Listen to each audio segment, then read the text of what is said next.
আসসালামু আলাইকুম। জীবনটা যখন অসহ্যনীয় যন্ত্রণায় ভরে উঠবে, যখন মনে হবে কষ্টের ভার আর নেওয়া যায় না, তখন কেবল মহান রবের সাহায্যের কথা মনে করে নিজেকে সান্ত্বনা দেওয়ার চেষ্টা করবেন। রবের ওয়াদা তো চিরসত্য। অন্তর যখন চূর্ণ বিচ্ছিন্ন হয়ে যাওয়ার প্রতীক্ষায়, সময় যখন বিপরীতমুখী চলতে থাকবে, নিজেকে বলে সান্ত্বনা দিও, এই তো বাস আরেকটু পথ। আল কুরআন আমাদের শেখায়, নিশ্চয়ই কষ্টের সাথে স্বস্তি রয়েছে। হে বোন আমার, এই বাক্য থেকে কষ্টের সময়গুলোতে সবর করার জন্য আর কি চাই তোমার? তোমার সময় ঠিকই ফুরাবে, নিজেকে চিন্তা দূর হবে, অপমানের পর সম্মান ঠিকই ফিরে আসবে। উত্তম মানুষ ঠিক একদিন আসবে, যে নয়ন কেঁদে কেঁদে রবের দরবারে ফরিয়াদ জানিয়েছে, সেই নয়ন একটি খুশির কান্নায় ভাসবে, কৃতজ্ঞতার কান্নায় আলহামদুলিল্লাহ বলে উঠবে সে মুখ। ঠোঁটের কোণে তৃপ্তি হাসি হেসে তুমি ঠিক দেখে নিও।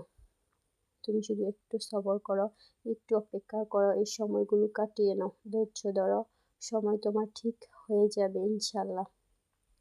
এই তো বেশ, আর একটু পথ, অপেক্ষা বেলা ফুরাবে। তওবা আর ইস্তেগফার করে সব সময় দোয়া করতে থাকো। মহান আল্লাহর দরবারে দোয়া করার ক্ষেত্রে উদাসীনতা দেখাবেন না, বরং সব সময় দোয়া করবেন এবং দোয়া করার সময় আন্তরিক। তাহলে তুমি সফল বান্দা। মহানবী সাল্লাল্লাহু আলাইহি ওয়াসাল্লাম বলেছেন, আত্মীয়তার সম্পর্ক রক্ষাকারী বান্দা ত্রুটিহীনভাবে দোয়া করলে সেই দোয়ার ৩টি অবস্থা হয়ে থাকে। ১. দোয়াটির সাথে সাথে কবুল হয়ে যায় এবং দোয়ার উত্তম প্রতিফলন ঘটে। ২. দোয়াটি কবুল হওয়ার পর অতি দ্রুত কার্যকর হয় না, বরং আল্লাহ পাক মুক্তির লক্ষ্যে পরকালের জন্য রেখে দেয়। ৩. দোয়াটি কবুল হওয়ার পর তার সমপরিমাণ গুনাহ মাফ করে দেওয়া হয়। যত বেশি দোয়া করা হবে, তত বেশি ক্ষমা করে দেওয়া হবে। তোমরা দোয়ায় লেগে থাকো, কারণ যে বারবার দরজা কড়া নাড়ে, তার জন্য দরজা খোলার সম্ভাবনা তৈরি হয়। দোয়া কবুল হবে কিনা তা নিয়ে আমি দুশ্চিন্তা করি না, বরং আমি চিন্তা করি সঠিকভাবে দোয়া করতে। কারণ দোয়া যখন আমি করতে পারবো, তখন তার উত্তর আসবে। এবার আমরা জানবো ডিভোর্সি এক বোনের বাস্তব এক দোয়া কবুলের গল্প। কীভাবে অলৌকিকভাবে তার দোয়া কবুল হয়েছে, কীভাবে তিনি ডিভোর্সি হওয়ার পরও একজন অবিবাহিত উত্তম জীবনসঙ্গী পেয়েছেন। বোনটি লিখেছেন, আলহামদুলিল্লাহ, আমার দোয়া কবুল হয়েছে। রব আমাকে বিবাহ বন্ধনে আবদ্ধ করেছেন। আল্লাহ আমাকে চাওয়ার থেকেও বেশি দিয়েছেন। যেভাবে যা যা চেয়েছি তা পেয়েছি। কোনো কোনো ক্ষেত্রে চাওয়ার থেকেও বেশি দিয়েছেন। দিনদার নেককার জীবনসঙ্গী অবিবাহিত দান করলেন। 2023 সালের ফেব্রুয়ারিতে ডিভোর্স হয়। দীর্ঘ 3 বছর পরে সবর ধৈর্য দোয়ার কারণে 2026 সালে মে মাসে আমাকে আল্লাহ পাক এক বরকতের দিন আমার জীবনের উত্তম জীবনসঙ্গী উপহার পাঠিয়েছেন।